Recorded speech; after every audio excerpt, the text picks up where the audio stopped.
Welcome back to America's Forum. I'm John Bachman. I hope everybody got through tax season okay.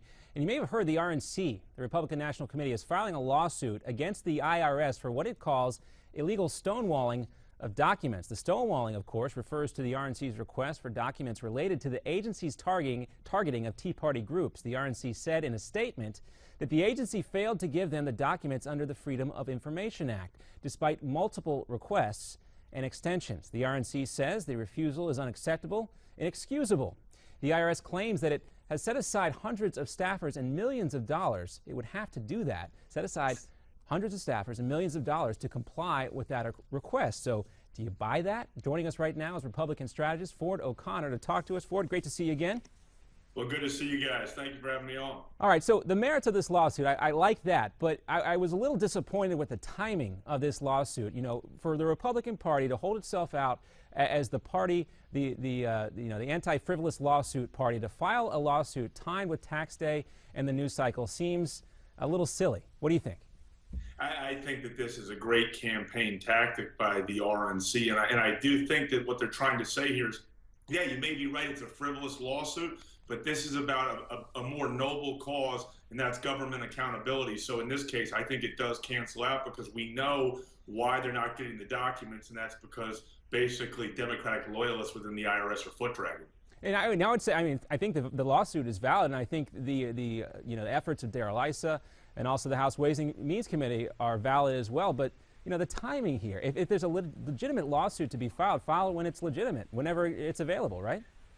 Well, you have to understand this is a lawsuit based on a FOIA request, and I think they had to give a certain number of days before they could say, hey, you're not producing the documents. If you go back through FOIA requests, they usually take more than 40 days, and frankly, holding it out for 227 days was a good idea because what did it do? It corresponded with tax day. Let's be honest, the stars aligned properly for this lawsuit. All right, maybe I'll give a little credit to the RNC for that effort. I also want to talk about Kathleen Sebelius. This is a very interesting story here because, of course, she's the public face of the failed Obamacare rollout. Reportedly, she's eyeing a Senate seat, trying to run against Republican Senator Pat Roberts. Have you heard about this?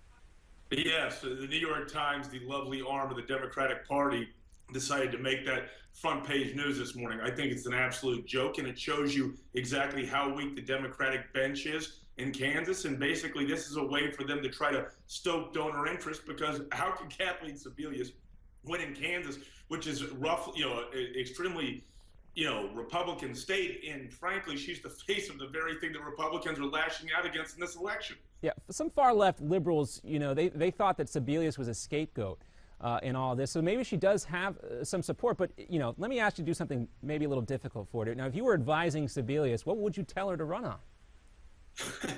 I would tell her to duck and hide and say that if you run on this, your political career is effectively finished if it isn't already. So I would take some time, get away from the sun, or relocate to California. Either one works. Now, the tone from Democrats, may have changed a little bit this week with the release of the new Congressional Budget Office reports that shows that premiums are going to increase, but not as much as everybody thought.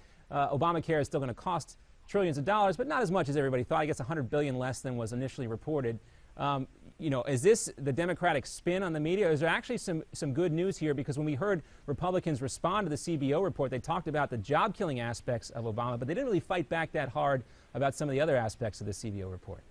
Well, I think the Democrats are basically latching on to any good news they can get. And remember, some of these premium rises are going to change depending on certain marquee states. For example, in Florida, it says that the Obamacare could rise 37%. So if you're Rick Scott, you're extremely happy. It really just depends on each state. But as we know over time that this is eventually going to increase all over the place because there's no bending of the cost curve inside Obamacare. And that's something that Republicans should really look at when they need to put their plan forward on how to fix this health insurance situation. Now, we know that the House Speaker and leadership has tried to kind of pivot the election talk back towards jobs. They like to use the hashtag 4Jobs, the number 4 jobs, when they tweet. The GOP does.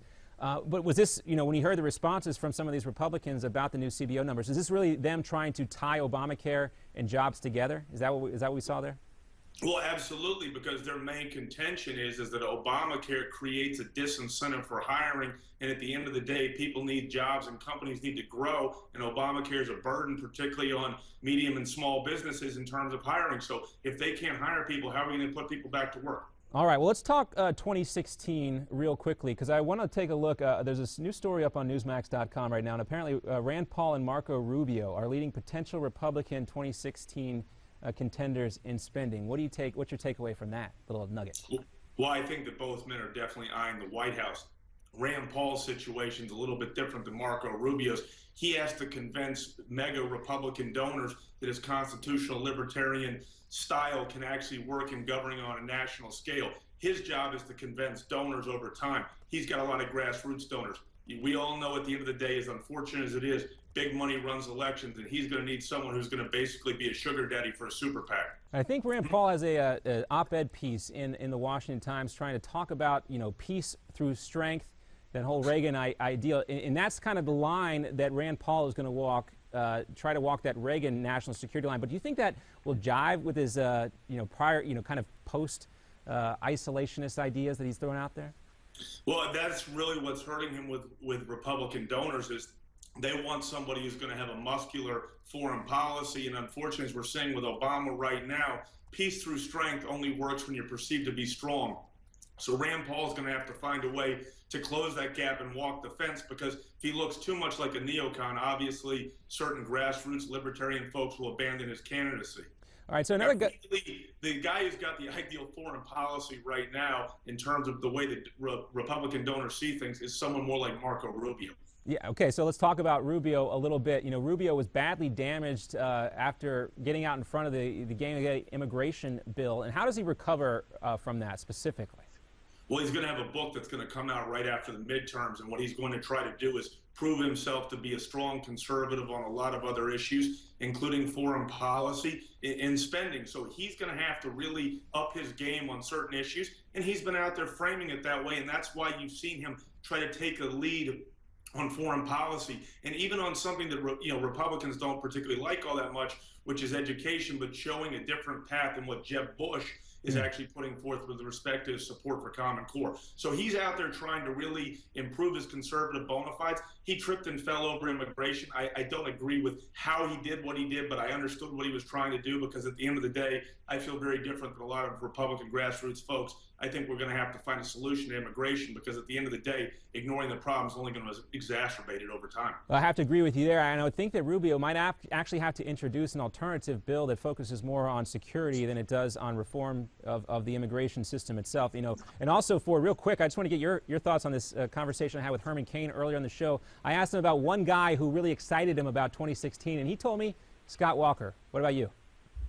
I think Scott Walker is a great candidate. I think he's a governor, a chief executive. I think he comes from the great Midwestern values. My concern with Scott Walker is he needs to up his showmanship. Unfortunately, he doesn't exactly light people's hair on fire when he talks, and part of being president is you're not voting for the person who's most sound on issues. You're voting for someone who's almost an entertainer. We're voting for America's next class president. All right, well, he's got a new ad out, and we'll show that here later on the show, so everybody should stick around. Before O'Connor, great to see you again, my friend, and we'll talk to you again next week. You got it. Take care. All right, what do you think about 2016? Is it too early to ask? We'll ask you anyway. Of course, you can write into us. We can talk about anything we featured here on the show or anything else you want to talk about. Reach out to us on social media. Our contact info is up here on the screen. We'll be right back after this.